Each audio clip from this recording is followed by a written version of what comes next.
Clay Shirky writes, teaches, and consults on the social and economic effects of the internet, and especially on those places where our social and technological networks overlap.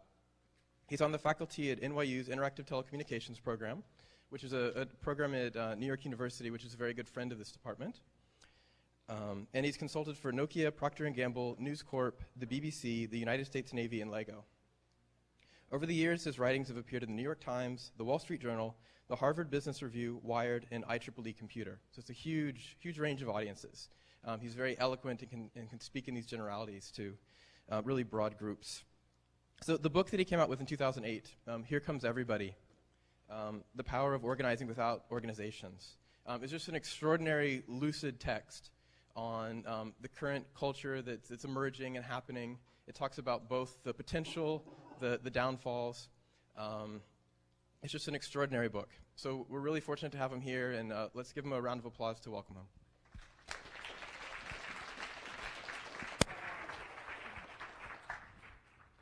Thanks very much, Casey. So I'm gonna do a talk today in three parts. First part is the background, essentially what Casey's described, observations that went into the book. And then the second and third part, a little bit more speculative. I want to tell some stories about motivation and essentially what we know about motivation, what we can see about human motivation participating in some of these social spaces. And then last, I want to end with some observations in particular about what's happening to performance and the idea of performance now that we have these sort of social coordinating tools. So I actually don't have to put this slide up since Casey already kindly held it up, but I had this book come out in February. Paperback is coming out this February. This came out last February. I'll save you the $17 at Amazon by giving you the thesis of the book in 5 words, which is group action just got easier.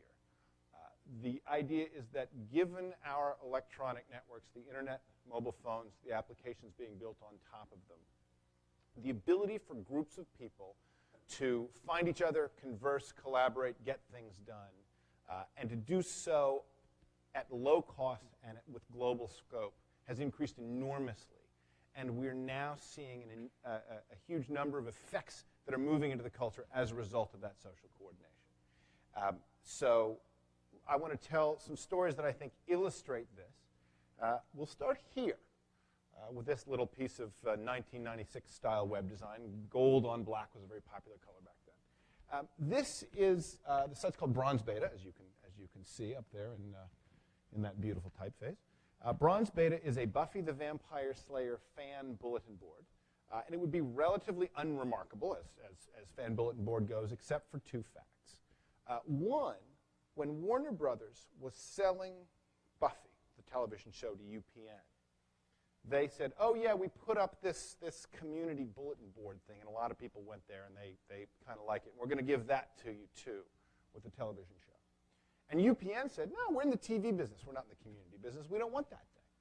So they went around here, and they said to everybody on the bulletin board, drink up. We're closing time. You don't have to go home, but you can't stay here. And the people who were using the bulletin board, talking to one another, said, we don't want to leave. We like each other. We want to stay together. We're having a nice conversation. So they raised money, and they commissioned programmers to write them a new environment for them to hang out in and talk about Buffy, which is then Bronze Beta. The reason it's beta is it's the second version of this. And when they went to those programmers, they said, for God's sake, whatever you do, don't give it any features. We don't want any complicated usernames. We don't want rating. We don't want ranking systems. We don't want all of this kind of dig style, /dot style, Hazarai we see going on in the other places. We just want someplace where we can go and talk to each other like we always have. And so if you go there, and I mean if you go there now, if you log in on Wi-Fi, you'll find these forms. Your name, password is entirely optional. You can make up a name and just use it on the spot. And if you fill out this box, what you say will show up at the top of the page. And this page right now, if you had a very long, skinny browser, looks like this.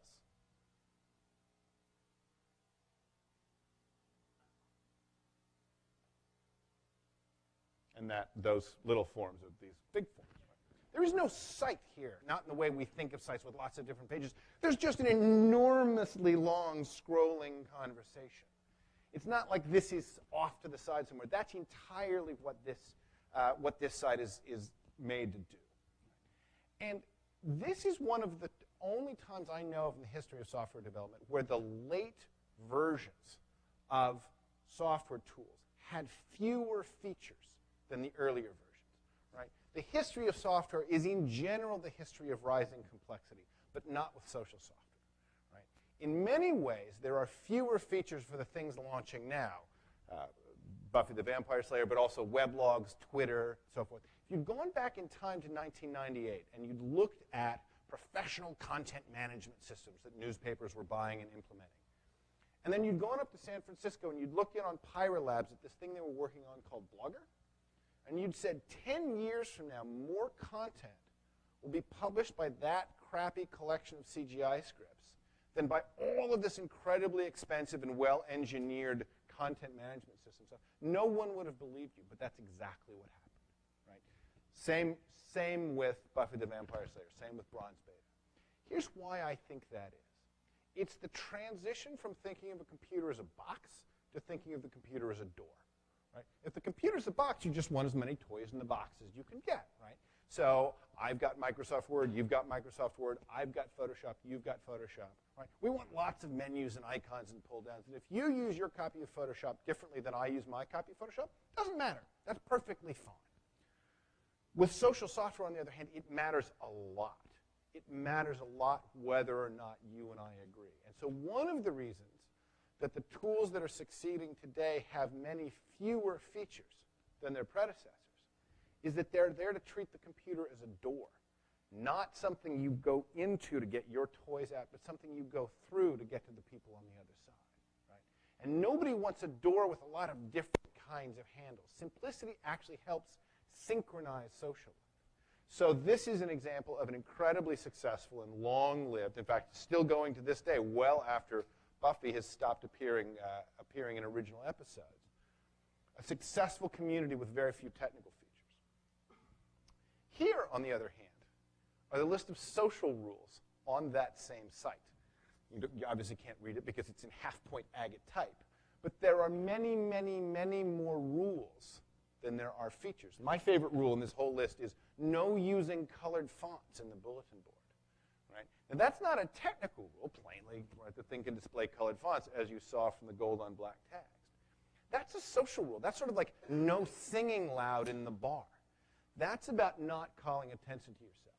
So we're dealing with spaces where the technical complexity is often very simple, and the real action is in the social complexity. Here's another example. This one also drawn from this ability to coordinate people easily. But now what we're seeing is not just new groups of people coming together, but also challenges to existing institutions. This is Chris Avenir, who last year was a freshman at Ryerson University in Canada. And Avenir, in his second semester at Ryerson, which is to say about this time last year, enrolled in the intro chemistry class. And you know what that's like: large lecture hall, a lot of information being thrown at you. And he did what students have done in those kinds of classes since time immemorial, which is he started a study group. But because he's 18, right, when he was 5, the internet was already public. When he was 10, it already had its basic contours. By the time he was 15, Friendster and Facebook and MySpace had all launched. He put his study group online. He launched a Facebook group called the Dungeon/Ryerson Chemistry Study Group. And he syndicated it to his classmates. It went quite well. He got 146 people to sign up for this Facebook group. And then he was called by the university and brought up on academic charges. How many academic charges for putting up this Facebook group? 147 academic charges. One for putting up the Facebook group and one for every student that joined. Right. From Ryerson University's point of view, what he did was absolutely cheating, and they were going to expel him. Right. Because it was as if he had, in their telling of it, it was as if he'd broadcast all of this stuff in a media environment. Now, that was not Avenir's point of view at all. In fact, he named this Facebook group The Dungeon because The Dungeon is the name of the real room on the Ryerson campus where study groups meet. So from his point of view, he was just doing what people had always done. Right? And this clash came about, and he was not expelled, fortunately. He was, however, marked down for the class. He didn't receive as high a grade as he would have otherwise for his work because he had done this. And it's pretty clear that what he'd actually done was embarrassed Ryerson. So why were they embarrassed? What did he do that was novel? Right? Educational institutions have two different messages, one on the inside, one on the outside. The inside message is, welcome to the community of scholars. We're glad you're here. We proceed by discourse. You are now part of the conversation. Right? It's implicitly about participating with other people, bouncing your ideas off of other people. The message to the outside world, on the other hand, is we do quality control of individual minds. We get these students in here, we put some information in their brains, we stamp them with a diploma, and we ship them off to you. Right? And as long as those two messages didn't collide, it wasn't a problem that they were radically different messages, right?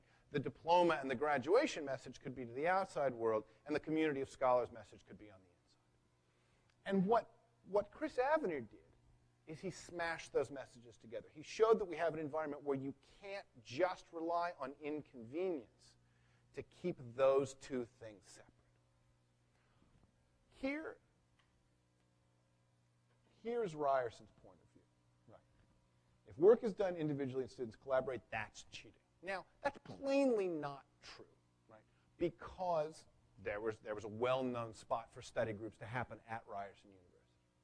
But the maximum case that Ryerson could have made, right, is that if there's 146 people in that group online, it's a pretty safe bet that somebody was loafing, right? Because there are no tables in the dungeon at Ryerson University that seat 146. In small groups, it's very easy to police cheating, right? If there's half a dozen people in a study group and someone is just there to kind of spider answers and not participate, it's pretty easy to say to that person, right, this isn't kosher. You've either got to pull your weight or get out. But by the time you get to 146, and especially 146 online, there's no way to do that. Right? You can't police the edges of a 146-person group. In fact, many online spaces work well precisely because they make free writing relatively cheap rather than relatively easy to police. Here's Avenir's point of view. Right? Everything the university has said to me is about discussions and tutorials and conversations, and we have these online conversations. And all I did was move that idea up online. What's the big deal? And so we have a clash of metaphors, right? From Ryerson University's point of view, Facebook is media, and using anything other than real face-to-face conversation to discuss chemistry is cheating, right? And from Avenir's point of view, Facebook is just an extension of the social life that's possible in the real world, right? And so the question is, which metaphor is right? To which the answer is yes. Right? They're both right. Trying to figure out by analogy is a losing game here because you know what Facebook turns out to be a lot like? Facebook turns out to be a lot like Facebook. Right? It does a different set of things than any other thing out there. In fact, if it didn't, they wouldn't have a business model. Right? And it is exactly grappling with that novelty that makes the institutional questions that we're all facing in large and small ways and all experimenting with so interesting, because we have never before had a medium that is as natively good at supporting social life. And so all of our expectations of what media has been like prior to now are being challenged. Some of them will be broken, some of them will be sustained, but all of them are up for grabs. One of the really big changes, one of the really big things that's up for grabs is the assumption, right, that collective action is given over almost wholly or wholly to existing organizations, right? That it takes managerial culture for a group to get together and take action together. And that's coming under some pressure. Here's an example. I'm having to update now that we just changed over to 2009. So 2 years ago in spring, HSBC, the bank, went around the UK recruiting college students and recent college graduates for their checking account. And they said, if you sign up with us, we'll give you penalty-free checking. Right? Now you can figure out why penalty-free checking would be a good idea, right? You run an overdraft, you owe them back the money, of course, but they're not going to charge you anything extra. And so they sign up thousands of new account holders with this offer. And then, over the summer, when the students are scattered all around, backpacking around or doing their summer jobs or whatever, HSBC says, oh, did we say penalty-free? We've kind of changed our minds about that. How would it be if we charged you 140 pounds every time you ran an overdraft? And, you know, whatever. If you don't like that, you've got 30 days to get your money out of our bank before we unilaterally reset your account. Now, Facebook knew that, HSBC knew that they could do this because they had two big advantages over the college students. Right? One was an information advantage. Right? It's just a big hassle to get all your money out of one bank and put it into another bank. And so even if there were some disgruntled students, right, not many of them were going to get it together to do all of those steps and close their account. And the second advantage, of course, they had was a coordination advantage. Right? HSBC is a for-profit company. They have a CEO. When the CEO says, we're turning this way, we're all going to march this way, the company does it. The students, right, are disorganized at the best of times, as you probably know. And in summer, right, it's really hopeless because they're also spread all over the place. What HSBC had not counted on was, again, Facebook. Right? And a guy named Wes Streeting put up a page on Facebook called Stop the Great HSBC Graduate Ripoff. And because of the news feed, once he did this, all of his friends saw it, and then their friends saw it when they signed up, and thousands of people joined this Facebook. And the first thing that happened is that people started to figure out which other banks offered penalty-free checking, and then documenting and publishing the steps needed to get the money out of one bank and into another bank. Bye-bye information advantage. Because once one person had solved the problem once, suddenly the difficulty went down for everybody else. What HSBC had been counting on is that each person would have to go through the full hassle of closing an account, and it never happened. Then they started having online protests, which in turn got the attention of the media, which drove more people to Facebook, which made the protest larger, and you can see where that feedback loop is going. Right? And then they said, you know, we're all going to be back in school in September. Why don't we go down to the city? We'll go down to London's financial district, and we'll march around in front of HSBC, and we'll have a real-world protest. That protest never happened, because by that time, HSBC caved. And they said, okay, you know, we'll honor the deal. You can have penalty-free checking. And they sent their PR guy out to say, obviously, we're a customer service agency, and we wouldn't want to do anything that made our customers unhappy.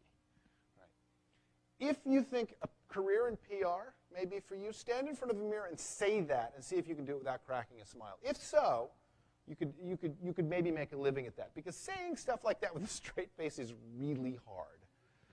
And what clearly happened here is that HSBC didn't back down because the students were angry.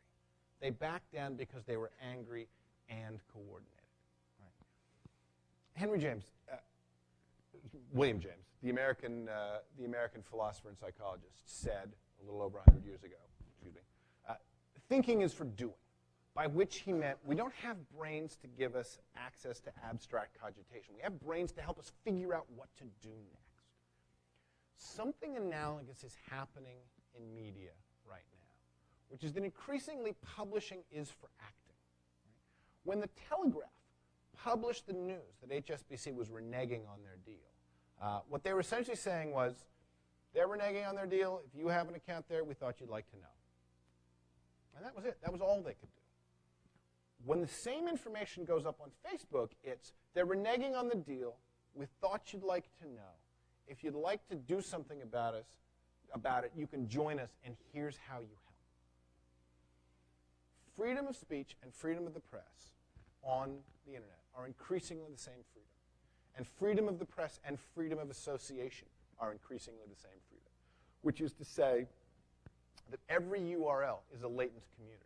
Right? Everyone who gathers to look at something can potentially get some additional value from talking to one another about what they're looking at. And it was that change that allowed the Facebook protest to operate, because everybody who came and looked at Wes Streeting's page wasn't just given something to know. They were given something to do. Right? And that pattern is spreading over and over again, the ability of groups to take on collective action. Another example, you may remember flash mobs, the sort of flagpole sitting of 2003. The idea behind flash mobs is everybody would subscribe to a particular email. And then it would arrive and say, synchronize your watches, show up at such and such a place at such and such a time, and we'll all do something funny. Right? So 100 people show up in Central Park and sit on a stone ledge and all start making pigeon noises at the same time. Or in this photo, a seemingly spontaneous pillow fight suddenly breaks out on the street. Right? And flash mobs were started in New York. They were started by a guy named Bill from New York, and no one really knew who Bill from New York was. Turns out Bill from New York was Bill Wasik of Harper's Magazine. And he conceived of flash mobs as a critique of hipster culture. And he wanted to show that hipsters were so brain dead that if you told them that what they were about to do was going to be even moderately surprising to the bourgeoisie, they would set aside any judgment they had and do any damn fool thing you wrote down in a piece of email, which indeed happened over and over again, right? And so this pattern spreads, right? There's a zombie walk in San Francisco. There's a silent rave in Victoria Station in London and so forth. And it spreads from New York and then ends up going international. And in 2006, it arrives in Belarus. Right? Somebody puts up a page on LiveJournal, the web logging tool, that says, hey, you guys, let's have a flash mob. Right? Let's all go down to October Square in downtown Minsk, and we'll walk around eating ice cream, which is, I think, what passes for a good time in Minsk. And here they are, the flower of Belarusian youth, eating their ice cream in October Square. And part of the flash mob pattern is always to document it with photos and then upload the photos. Unusually, though, for this flash mob was this set of photos. Black-clad secret police dragging those kids bodily out of the square. The problem with the group eating ice cream wasn't the ice cream. It was the group. It's illegal to be a group in October Square. Belarus is run by Alexander Lukashenko, who is an Eastern European dictator of the old school. And he stole the election in March of 2006. And one of the things he learned from the collapse of communism in Eastern Europe is that when you steal an election, the place the spontaneous protest breaks out is in the main square of the capital city. So rather ingeniously, he said, I will solve this problem by simply making it illegal to be a group in October Square at all. And so the protesters now have a coordination problem, and they hit, I think, quite ingeniously on flash mobs.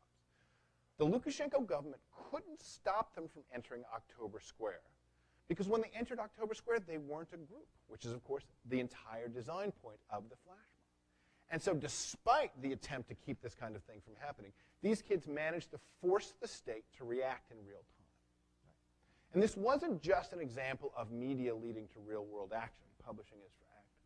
This is, in fact, a full round trip, a full ecosystem. Because in some cases, acting is for publishing, too. Those kids didn't just bring their ice cream to October Square. They brought their cameras, too. Because part of what they wanted to do was get the state to react in real time. But part of what they wanted to do was take these photos and upload them quickly to servers outside of Belarus, which, as you can see, they did.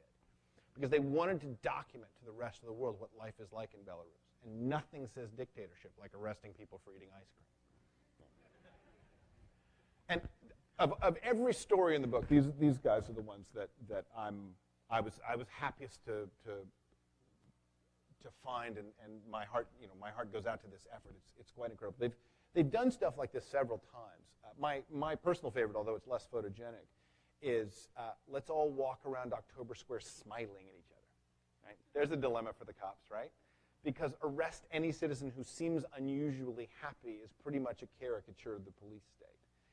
And that ability, right, of a group of people to coordinate their way around this kind of restriction is new. It's also an example of, to harken back to the bronze beta pattern, how much the meaning of these tools is in the intention of the user rather than in the artifact. Right? It took less than 3 years from the founding of flash mobs as a critique of hipster culture to their adoption for real political protest, because the meaning of the flash mob wasn't in the flash mob itself. It was in the uses it was put to. In high freedom environments like ours, the ones we're fortunate to live in, when new tools get launched, right, they're often sort of used for self-amusement purposes, and they seem quite banal, right? It's all twittering about having tasty arugula and uploading lolcats to Icon Hess Cheeseburger. But in low freedom environments, in environments where, in some cases, simply being a member of a group is itself illegal, tools that provide new models for group coordination can have quite a dramatic effect. So with that, I'm going to switch now to something, second part of the talk. I'm going to switch to something a little more speculative. We know that this is happening. Right? And in the book, I walk through a ladder of effects: sharing, collaboration, collective action. Right? And there's lots of examples of all of those patterns that we see all the time. We see spreading throughout the world, and lots of invention around those patterns. But alongside all of that, whether it's the Belarusian flash mob kids or the development of Linux or Apache, the open source software, or the development of Wikipedia, there has also been a literature that says all of this is going to come crashing to the ground any minute now because these people aren't being paid to do this. Right? The notion being essentially that without formal motivation to do something because it's your job or because you're being rewarded financially, everything else is built on a house of cards. So one of the questions here, because plainly things haven't come crashing to the ground yet, is what's going on with motivation? Why are these people doing this? What can we say about amateurs and what they're doing in a way that's different than what the professionals are doing? So here's a story from that realm.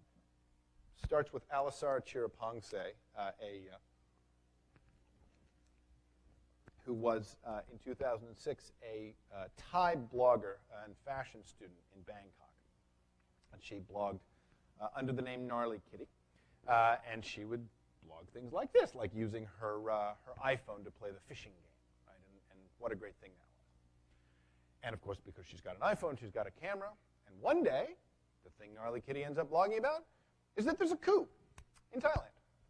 Now, Thailand, a famously polite country, when there was a coup, the military went to the media, as if there was still such a thing that we could coherently address, and said, essentially, please shut down. Right? Please no newspapers, please no radio, please no television. We're having a coup. We'll get back to you when it's okay to start doing that stuff again. So, okay, here comes some pop music on the radio, and right, the press shuts down. But the press is no longer the media because the media now includes Alisara Chirapongse, who, with her little camera phone, goes out and is the first person to take pictures of tanks parked in front of the government building in downtown Bangkok. And so she ends up essentially committing an act of journalism. She is not a professional journalist. But she has done something useful and unique simply by being on the scene with the right kind of equipment. And her blog is then suddenly rebroadcast on Global Voices and getting a lot of traffic because she is on the ground telling people things that they're not getting from the traditional. The coup goes on. It is a bloodless coup, and so life gets back a little bit to normal. She ends up doing a mock-up in school of wouldn't it be great if there was this Hello Kitty phone. I'd really like to see such a thing. And the commenters come in and say, wait, get back to the coup. Right? We don't want to read about the Hello Kitty phone. And she puts up this fantastic post called Life Like This, in which she says, this is my blog, right? I'm blogging about stuff that happens in my life, and some of the stuff that happens in my life is that there's a coup, but some of the stuff that happens in my life is I've got this Hello Kitty phone I want to talk about, right? And if you don't like it, you can leave, right? There's no professional media outlet in the world who would see their audience grow 100-fold and then say to them, go away, right? If you don't like it, go away, right? But that is, I think, the real distinction here. The word amateur has two meanings that are increasingly distinct in this conversation. One means not professional / not very good. But the other deeper meaning of it is someone who does it for the love of it. And what Chirapongse was saying here is, I'm not doing this for you. I'm not doing this for some generic idea of a large audience. I'm doing this for me and my friends because it's about my life. And some of that amateur engagement is pleasing enough to me that I'm not even going to pretend like I'm a small media house. And this is, I think, one of the important things about the future, both of amateur action and of journalism. The number of people who are now equipped with what we might call journalistic prosthetics, microphones, cameras, both still and video, is so large that from now on, for almost any event, the first person on the scene is not going to be a photojournalist or a reporter. It's going to be somebody with a camera phone. Happened in the London bombings, happened in the Indian Ocean tsunami, happened when the plane went down in flames in Spain just last fall.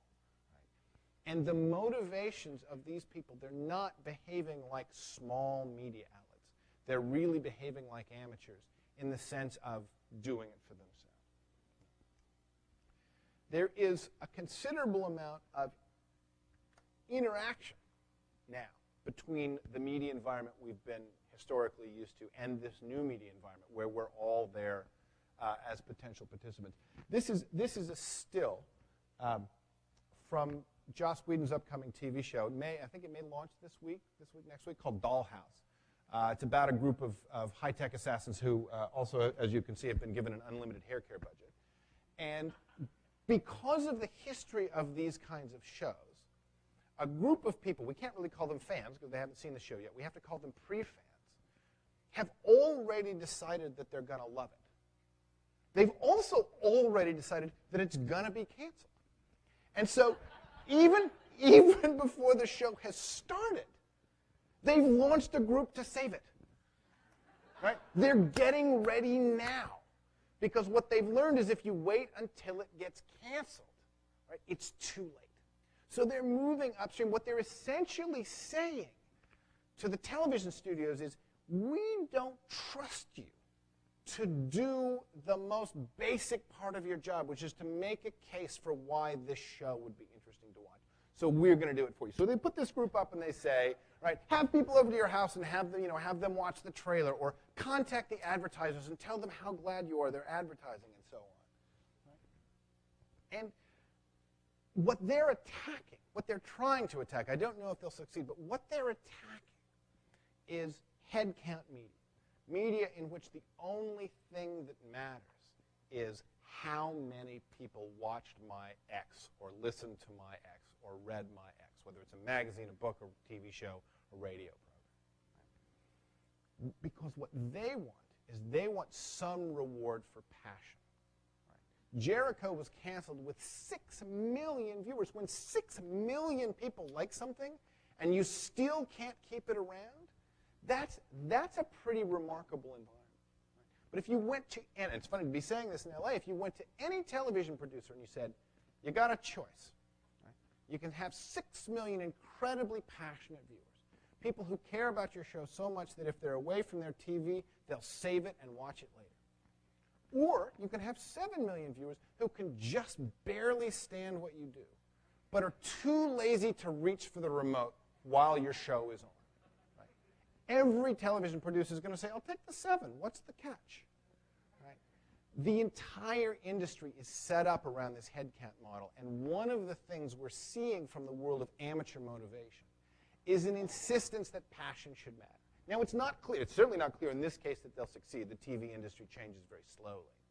But it is clear that there's a group of people who care a lot about, who care a lot in small numbers. And the media landscape is going to be transformed a bit at a time by people who figure out how to reach those markets. And then sometimes the media that's being created isn't in conjunction with traditional media. It's actually being created sort of ab ovo. It's another example. This is Howard Forums. Howard Forums is Howard Forums for the same reason that Craigslist is Craigslist, which is it was started by Howard. Howard Chewy is a Canadian blogger who in 2001 got a new cell phone. And he plumbed the depths of every menu and submenu to see what his phone did. And he started blogging about it. And this is back in 2001. There's not so many bloggers. There's certainly not so many bloggers about cell phones. So he starts showing up in Google searches, and then people start coming by saying, oh, maybe you can answer my question about my phone. To which the answer was mainly, no, I can't because I don't have your model phone, or I don't have your carrier, or I don't live in your country, or whatever. And then in a move that was one part genius to one part desperation, he said, you all talk to each other. Like, I don't have time for you people. Right? Here's a bulletin board. You go answer each other's questions. And lo and behold, they started to do that. Because if I use AT&T, I may know something, and I'm having trouble with a Samsung phone, I may still know something about AT&T that you need to know. And so a bit at a time, his users came together and started answering each other's questions, trading tips and techniques, and it became a watering hole for cell phone geeks all over the world. And you can see here, this is front page of Howard Forums, you can see every handset manufacturer has a collection of forums, every carrier has a collection of forums, every country has a collection of forums. And it gets really geeky in there, right? I mean, it's digging down to an entire thread on how to do custom ringtones for a Samsung T509. Right? So what can we say about this? I mean, one of the things we can say is it's nice that these people have something to do on a Saturday night. But another thing that I think is quite salient here is that Howard Forums is going to do 1 billion page views in this year. Right? Because although it's driven by the people who really, really care about their cell phones, right? It's used by the people who only care about their cell phones at the moment they break and want to be able to do one thing. The knowledge base that's been created at Howard Forums is unequaled in the world for the gritty details of dealing with cell phones. And what economists call the positive externality, the good side effect of the geeks talking to each other, is that the rest of us get to benefit. It's so good, in fact, that sometimes engineers from handset manufacturers and from carriers will send their own users to Howard Forums to answer a question. Right? So what could these guys possibly have access to that trained engineers paid to work on those phones don't have access to? And the answer is the users have access to reality. We're the only people who are actually trying to use this particular phone on that particular network, trying to accomplish this particular task. There is no way to model the full complexity of the real world in any subset of the real world. And what Howard Forums does is it brings the full range of people who are dealing with the complexity of the real world to bear, something that the engineers inside the various companies can't do. So by providing something that's outside the cell phone industry, Howard Forums is actually able to create a kind of value that can't be modeled in any other. And it gets this detailed. Right? This is a screenshot by screenshot. Do this, then do this, then do this kind of thing. So the motivation here, right? This is not someone being paid. Why are they doing it? And you get a little clue when you read at the top. This is Mr. Fan's post, who did all these screenshots. Right?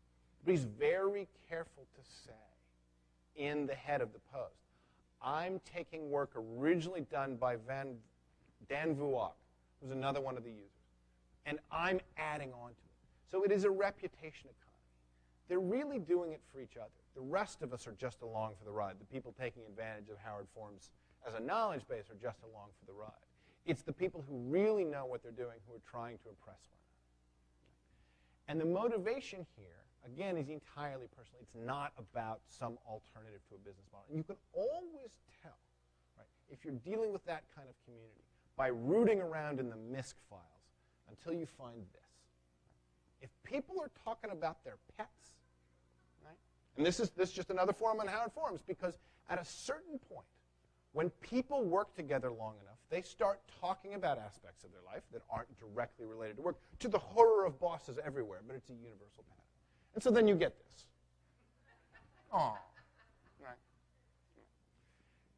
Now, it's quite easy to see, given these two things, the Samsung T509 screenshot instructions and the cute picture of the cat, how to improve Howard Forums, which is more of this and less of that. But that wouldn't actually improve Howard Forums. That might, in fact, kill it. Right? Because the utilitarian point of view, the point of view that says Howard Forums is mainly there as a knowledge base, and these cute pictures of cats are a distraction, misunderstands the fact that the knowledge, right, what people know about cell phones, is in a way an epiphenomenon. It's an accidental side effect of the fact that these people care a lot about each other. They're not doing this in spite of that. And they're not doing this in spite of that. They're doing this because of that. And they're doing that because of this. The ringtone instruction set and the cute picture of the cat come from the same motivation, which is here. I've got something I'd like to show you. I think you'll like it. And one of the things that will be, I think, both worth watching and a difficult transition is this notion of crowdsourcing. Businesses are getting very excited about treating external labor as a kind of free workforce. But in fact, if you treat it in a completely utilitarian way, you don't get effects like Howard Form. Right? These things have to be satisfying to the users before they're effective. And attempts to simply treat them as extractive value is going to end up killing those systems. So, part 3. This is in a way the most speculative part, which is given these social coordinating tools, and given this rise in other kinds of motivations other than financial, what are we going to see happening in the arts? Now, this is too large a question to address, so I'm going to limit myself to talking about the performing arts. And here it's really interesting because the fact that this is a social medium is, I think, it's most interesting when you're talking about live performance. Because the core practical problem of live performance is coordinating the performers and the audience in space and time. Right? And that sounds like a really rich, meaty, theoretical problem to wrestle with. But it's not. In fact, it's incredibly boring. Because there's only ever been one solution to that problem. And it's been practiced for 2,500 years. And it's practiced worldwide. And Laurie Anderson described it best. It was a large room full of people, all kinds. And they'd all come to the same building at more or less the same time. And they were all free. And they were all asking themselves the same question. What is behind that curtain? That's how the performing arts have always coordinated the performers and the audience. Is to simply have a space and have an event at a scheduled time and to bring everybody together in that room. But if we have media that now allows for social coordination outside the real world, full two-way social coordination of groups, we'd expect it to start affecting the performing arts. And we do have that medium, and that effect is starting to show up in a few places. So here's an example. Etiquette. It's a two-hander. It's a two-person play. It's also a play done for an audience of two, and the audience are the actors. You show up, and you sit at a cafe table with somebody else, and there's a set of props on the table, and you both put on headphones. And then in the headphones, you can hear both your lines and your stage directions. You talk to the other person, you play with the props. At one point, you have to work up tiers, and the entire scenario unfolds in about a half an hour. And it unfolds two people at a time at whatever cafe table has been pressed in the service. Right? It's a sweet, odd little performance, and it's been, as you can see, it's been translated into language, every language from Slovene to Japanese. It's been now repeated around the world. Now, there's hardly any technology in this. The most advanced technology in etiquette is playback, audio playback, which has been around 150 years. But this isn't about bringing new media technologies into the performance box. That's been done. That's been done since Wagner. This is about actually changing the box itself. Because there would be no way to coordinate exactly two people at a time in large multiples worldwide if we didn't have a medium that lowered the cost of doing that coordinating. But that's exactly what we've got in the internet. And people are starting to be able to imagine situating or siting performances away from traditional spaces, but also away from traditional time constraints. Right? And that is providing a new platform for experimentation. Here's another example. International Take Your Pants Off on Mass Transit Day. This happened last Saturday at 3 p.m. Started in New York. It's been going on about 8 years now. The idea is essentially a group of people show up. They all board mass transit, and then they all take their pants off and put them in their knapsacks or purses or whatever. And then they all sit on the mass transit, behaving as if it's not unusual to be riding around in January with your pants off. It's even more unusual actually to be doing that in New York right now than LA, I have to say. The pattern is easy to copy. It's been copied worldwide. There are, people did this on Saturday in mass transit systems all over the world. And then still other people are there taking photos to document what happens when other riders get on the subway or the tram or the train or whatever. Again, there's no technology in this performance. But you can't imagine coordinating a group of volunteers to do something like this as a one-off, right, on one particular day of the year, worldwide, unless you had access to a coordinating layer, a coordinating medium that was global, social, and cheap. And that's what we've got. Right? This isn't technology as another slice of the performance pie. In this case, technology is the pan. Technology is the thing that isn't part of the dish, but it does make it possible. Another example, Uncle Roy all around you. This is done by Blast Theory in London. The idea is you get a GPS device and you're racing through the streets of London trying to solve a mystery. Critically, to solve the mystery, you have to find a postcard that's hidden in the streets of London. But the people playing the real-world game can't find the postcard, at least not on their own. They need help. And they need help from people who are also playing a similar game at the same time. Because while there is a live performance going on, or a live game going on in the streets of London, there is another group of people logged in online, racing through the streets of a virtual London, built in 3D. And you can find the postcard in the 3D environment, but then you have to call the people in the real world, or rather they have to call you, in order to communicate the location in the real world for where the postcard is.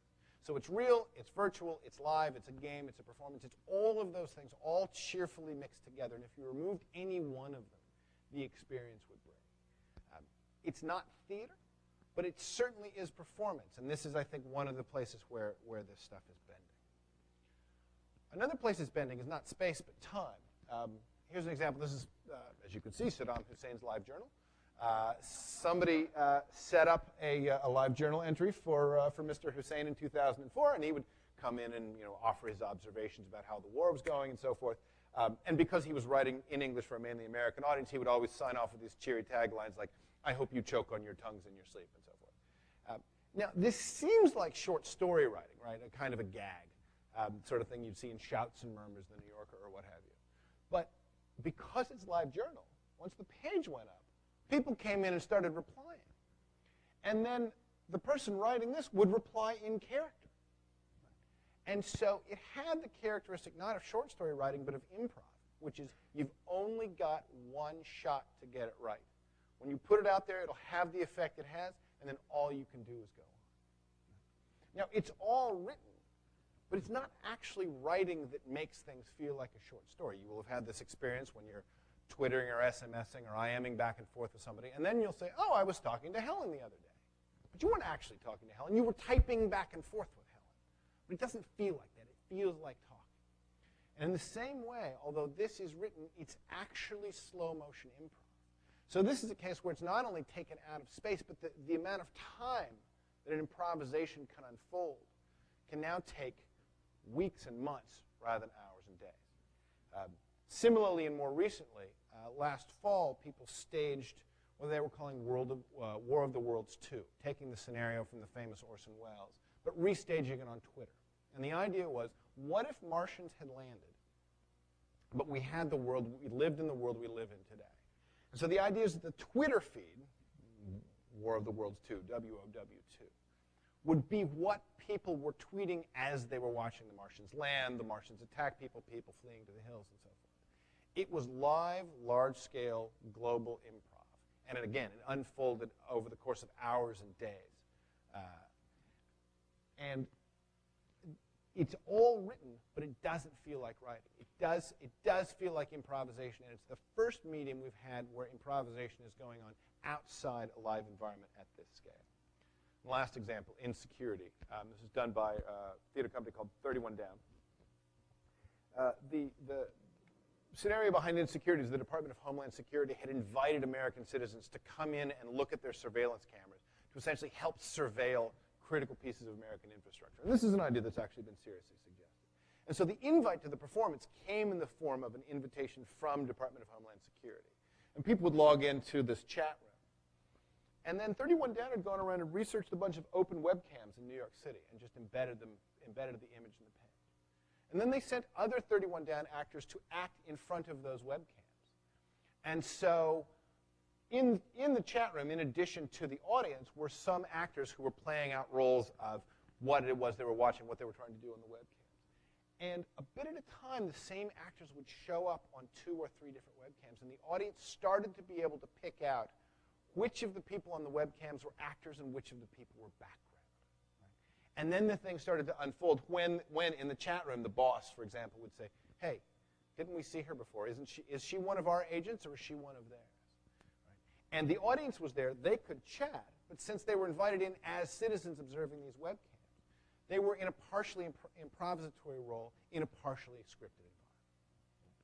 Now, I don't want to make any big claims that any of this stuff is great art. It's still in the age of experimentation. Some of it's good, some of it's not so good. But it's all different because we've been in a world where performance has been so limited by the social constraints of getting everybody in the room at the same place at the same time. And now we're seeing ways to coordinate people live in either completely virtual environments, mixed real and virtual environments that could only exist if you had virtual coordination. The range of possibility here has just exploded. And this is the thing that I like best about this medium. The amount of raw capability that is out there is so enormous, and the surface of it has been so little scratched, that tomorrow, again, somebody's going to think of the interesting new thing to do. Could be you. Thanks very much.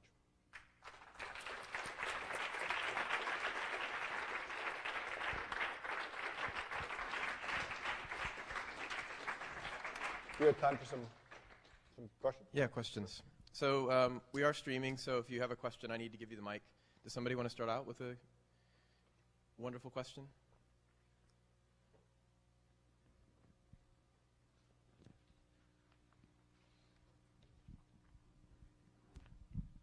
Hi. So I actually really did enjoy the third part of your lecture, but my question is more related to the first and second part, because a lot of these social networks, especially the more popular ones, are kind of owned by these giant multi-billion-dollar corporations like Facebook. So I guess my question is 2 parts. First, what do you feel about the relationship between these corporations and the organizations they generate? And then the second part is, do you ever see sort of like free, unowned organizations kind of taking over the multi-billion-dollar corporations, sort of like how Wikipedia has done to some extent?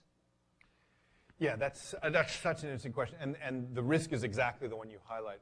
There was a famous pair of cases in the 60s where the Supreme Court ruled that a union had to be allowed to leaflet in a mall. They had to be allowed to picket in a mall because the mall owners tried to say, this isn't public space, this is private space.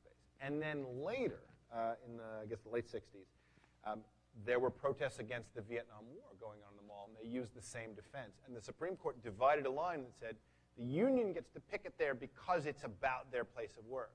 But a mall is not general public space for Americans to encounter other ideas. It's private space, and people can be locked out.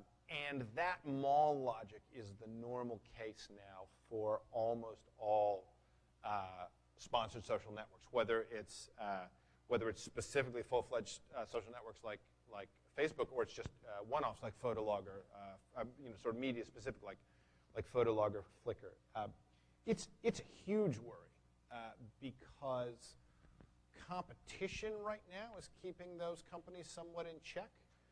But as we saw when Yahoo tried to unilaterally reset people's privacy preferences in 2002, in a recession, people's willingness to do right by their businesses' willingness to do right by their users can shrink. The really hard problem is the second one you brought up, which is, can you have unowned or cooperatively owned infrastructure? We've seen it work with open source software. We've seen it work with Wikipedia. We have not largely seen it work with these kinds of environments. And I think what's missing is that there is no license for collective action. Right? Open source software has the GNU public license and other open source variants. Wikipedia has the GNU free documentation license, more recently Creative Commons. We don't have any equivalent for coordinated public action. There are some people working on what they're calling virtual incorporation, right? The idea, Vermont, in fact, just passed a law allowing you to form a virtual corporation. You don't need physical headquarters. You don't need paper filings. You don't need hierarchical management. And it's possible that using those kinds of infrastructures, people will be able to create an alternative to the owned infrastructure of a Facebook or a YouTube or a Flickr.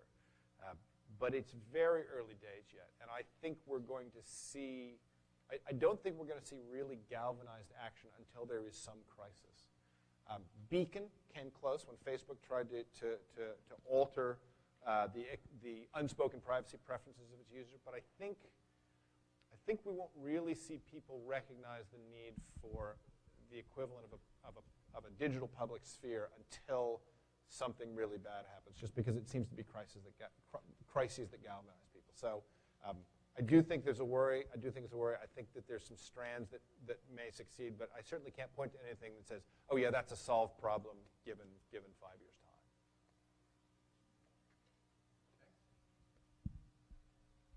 Yes, sir.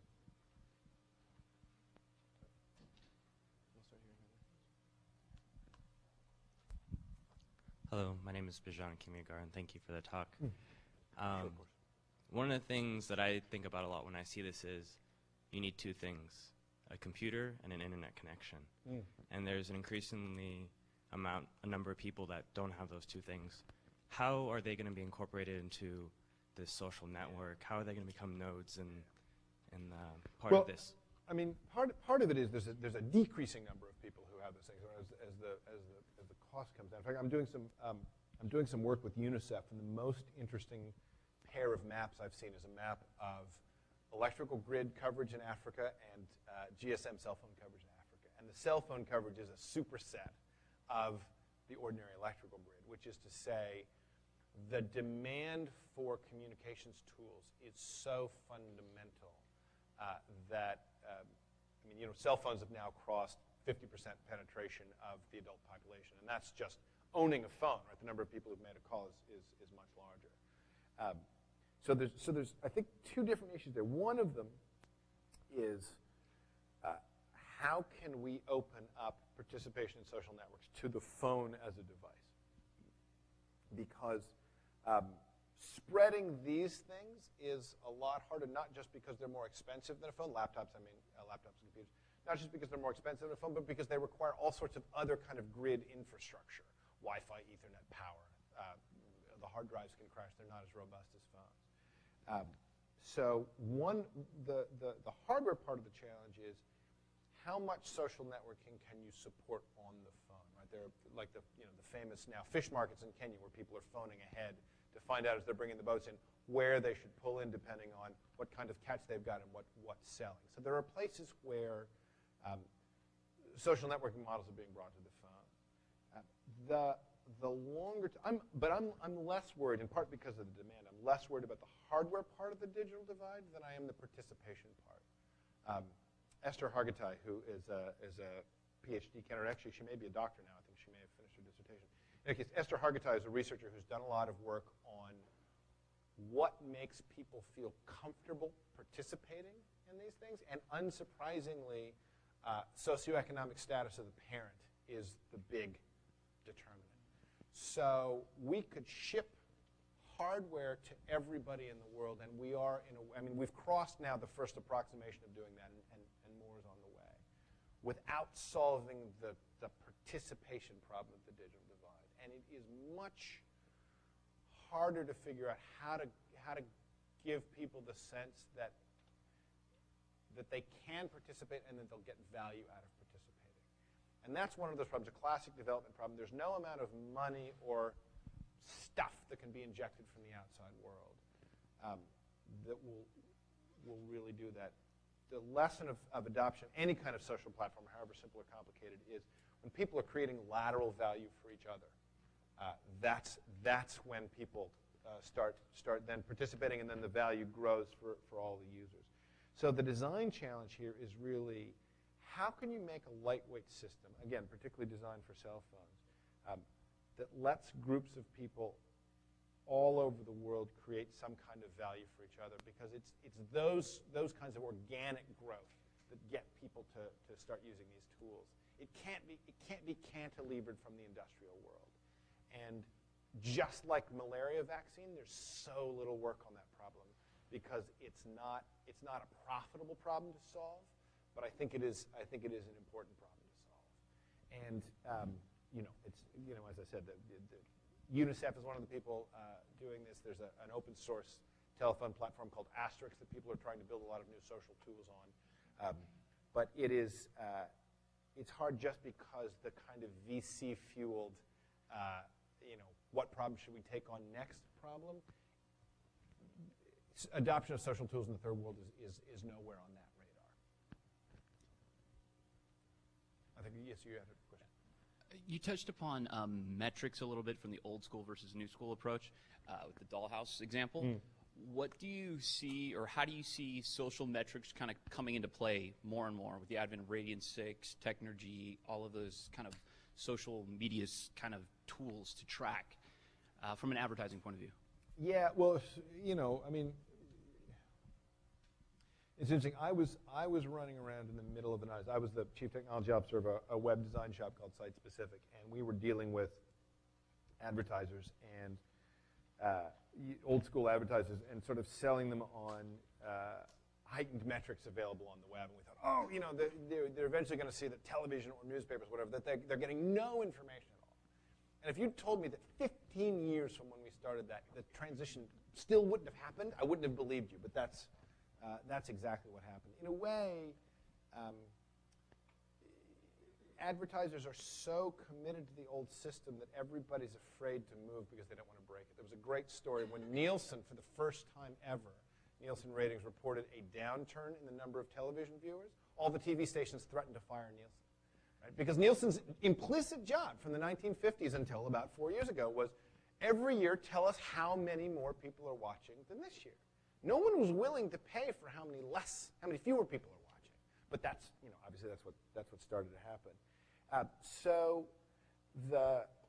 It will be a long time before there is a set of metrics that is broadly adopted by advertisers just because they're so conservative. And the media buyers are, in a way, the most conservative part of an already conservative industry. The bigger risk, though, is that we're really good, people are really good at driving up the numbers of adoptees for any new technology, but very often it's empty calories and it comes down the other side, right? Pointcast is probably the largest example of a flame out where, it was had millions of users all of a sudden, and then after about 30 days, everybody said, I actually don't like this so much, and they turned it off again. So we're in this kind of lousy state where what everybody wants is headcount, and so lots of businesses have found ways to optimize the rise of headcount. But in a way, it creates, particularly in social environments, it creates all kinds of pressures that makes the environments bland or unforgiving. And I don't think there's going to be a general set of metrics for it. I think, like anything, there's going to be a set of people who figure out, as with the dollhouse example, a set of people who figure out how to take advantage of passionate users rather than simply headcount. But it's gonna happen one at a time. There's no, I don't think, particularly in a conservative economic climate like the one we're in, I don't think there's going to be any sea change in new metrics or new advertising models anytime soon. We're not moving from A to B. We're moving from A to chaos, and then in chaos there's just going to be lots and lots of experimental models. It'll be several years before we will, in retrospect, be able to look back and say, oh, it was inevitable that X happened. But in fact, we don't know. Yes, sir. Hello, my name is Bob Kinder-Gregorian, and I think what you're talking about is really fascinating. Really like the book. My question to you is the following. How do you foresee this affecting participation in governance and in participatory democracy in the future? I think we saw with the Obama campaign an unprecedented level of participation. How do you see that going into the administration and also just in the near future with governance in general? It's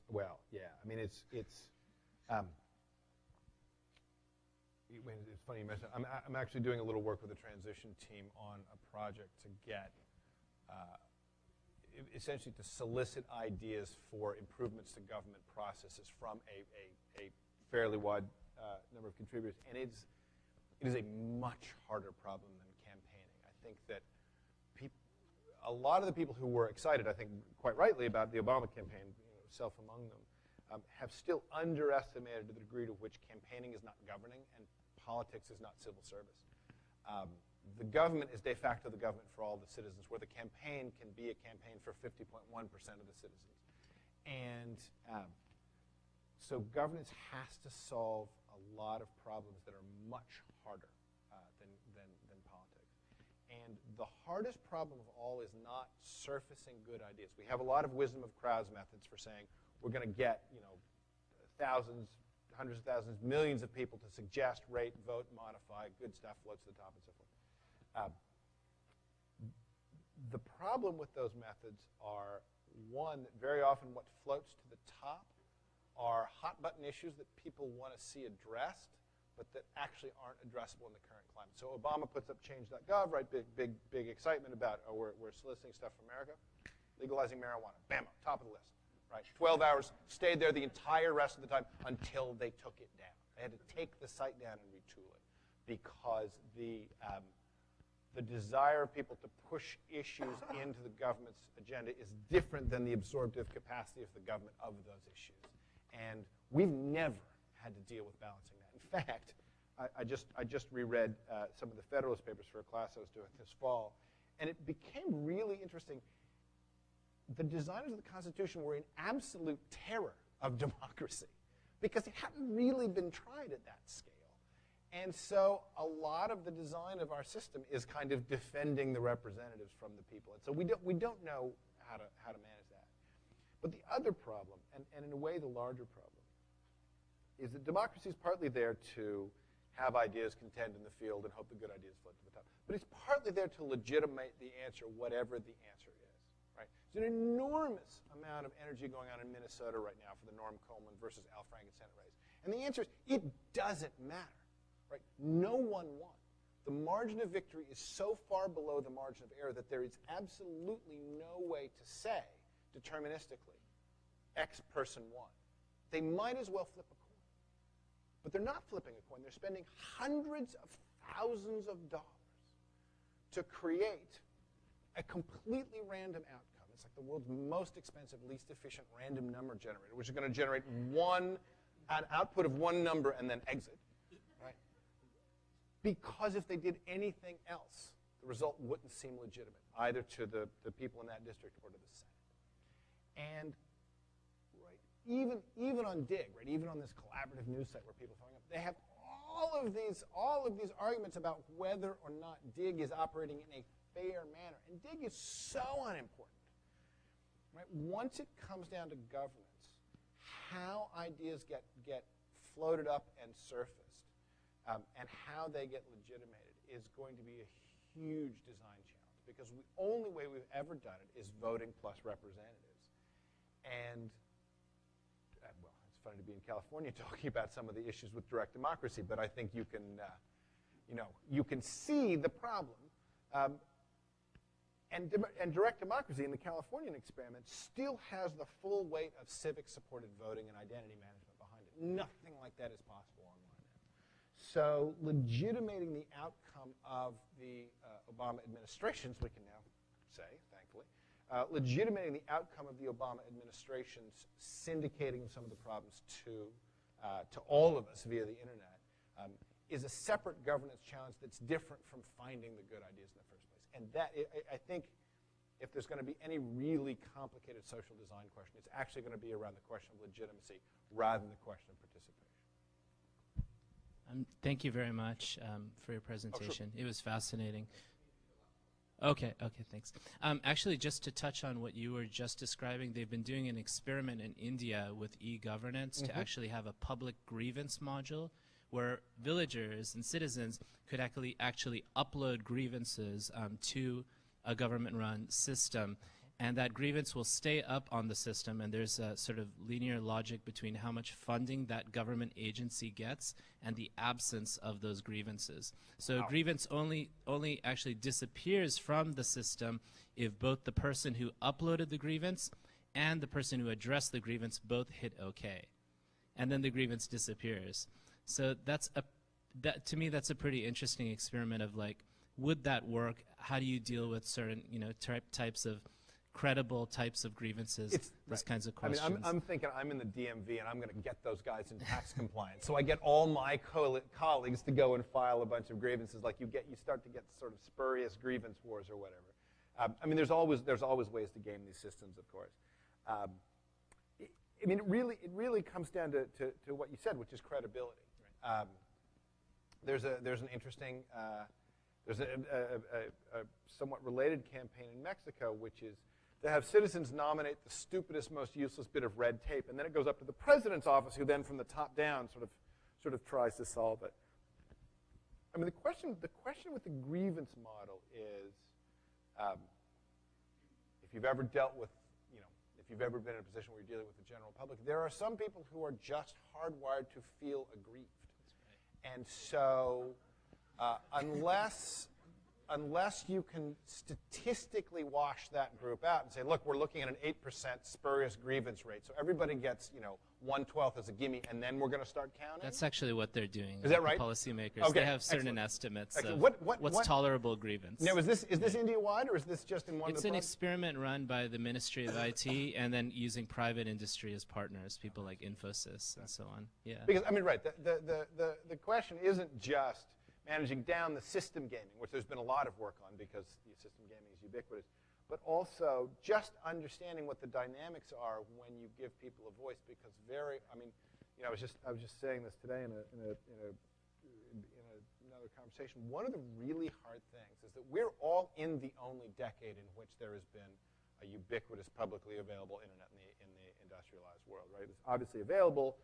From 93 on, but really the moment of, everybody was either using it or thinking about using it in, again, in the industrialized world is quite new. And so we don't yet know which effects are temporary and which effects are permanent, right? Late 90s, the rhetoric was, oh, kids today, they're all using IM emails going away, right? And then it turned out, no, kids today don't have jobs. Right? They don't have to write memos that will last and be annotated and passed around. And once they moved into an environment in which the rhetorical expectations of them were higher, they also started using email. So in fact, instant messaging wasn't one of those things that rolled through. My generation, right? I'm in my mid-40s. My generation believed that we would all end up being big floaty video heads in cyberspace, right? That the apotheosis of the network was going to be completely virtual world, right? But if that worked, I wouldn't have gotten on a plane to get out here, right? There's something very different about me being here from me being a floaty video head on that screen. And it was my students at ITP where I understood that my idea of cyberspace was actually a historical accident, because since all of my for my students, their friends all had internet access too. And when I was growing up, right, you had your real world friends and then you had your imaginary friends, because your real world friends didn't have online access. But once everybody's online, then you use the internet as a coordinating tool for real life rather than an alternative to it. So to these experiments, when you open up for the first time the idea of a grievance model, one of the big questions is, how much can you extrapolate from year one? Right? Is it like pulling a champagne cork? Like for a minute, it's a grievance party, and then slowly it settles down to people only doing it if it's serious, it's one of those interesting situations. We don't know. We don't know what's going to come. But I'm glad to hear this example. I'm actually go look this up. Thank you for that. And I think I'm being pulled off the stage, so thank you. No, absolutely not. But, all right. So I just wanted to say thank you everybody for coming. It's especially very nice to see so many people here outside the department. I hope you'll come and visit us again. All of our lecture series is online. The next one is Stephen Heller, who's going to be speaking about design in totalitarian states. Should be a fantastic lecture. Wow. And so let's thank Clay once again. Well, thanks very much. Thanks very much.